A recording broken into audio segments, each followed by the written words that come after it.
Hello my friends, and welcome back to another daily check-in. Today, as you can see, I'm joined by my big red book, Freestyle, which I wrote in 2014.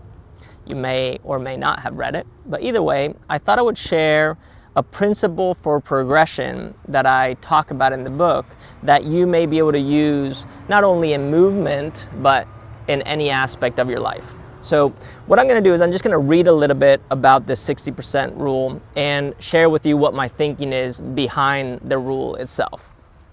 So it goes like this.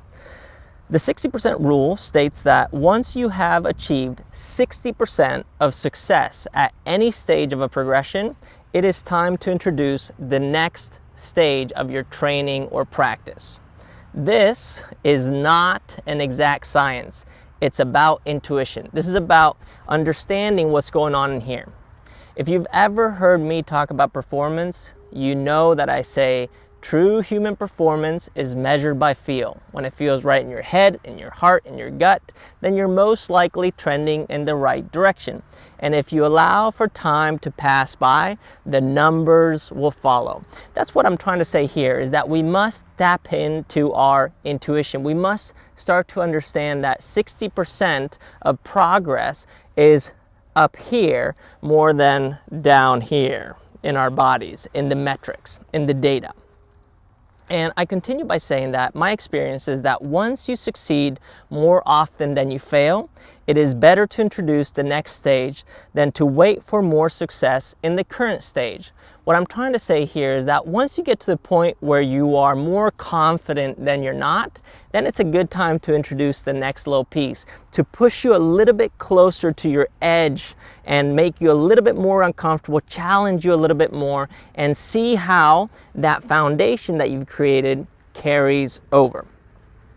And this is something that I follow in the book by saying that introducing the next stage does not mean that you are done with the current stage.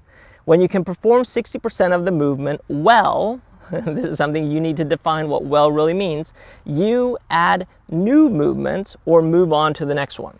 However, if you continue to move beyond the 60%, it is extremely important that on a consistent basis, you return back to that foundation until that 60% of comfort, ability, skill turns into 90%, 95%, 98%, 99%, or is trending towards 100, meaning we're making the foundation really strong. We're mastering the basics and we're building upon that on a daily basis.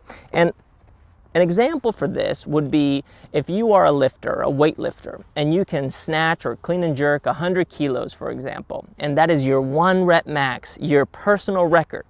This does not mean that coming into training the following day after hitting that record that you start at 100 kilos.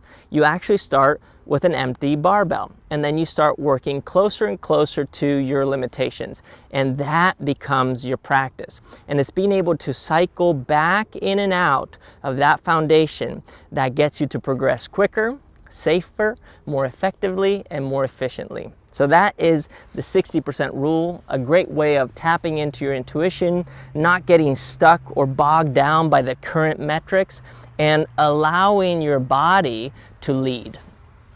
And if one can do this, I believe that one now is starting to get into a place where performance is no longer just intellectual and mechanical. It really is by feel. It's more artistic in its expression, more creative, and thus, in my opinion, a little bit more fulfilling. All right, so that, my friends, is my check-in for today. Hopefully that made sense to you. And if not, I'm happy to take any questions. You can ask me questions in the comments. You can DM me. I'm happy to connect with you. It's one of the reasons why I'm sharing this information here and why this process has been so meaningful for me. So that being said, thank you very much for watching again, and I'll see you guys tomorrow. Peace.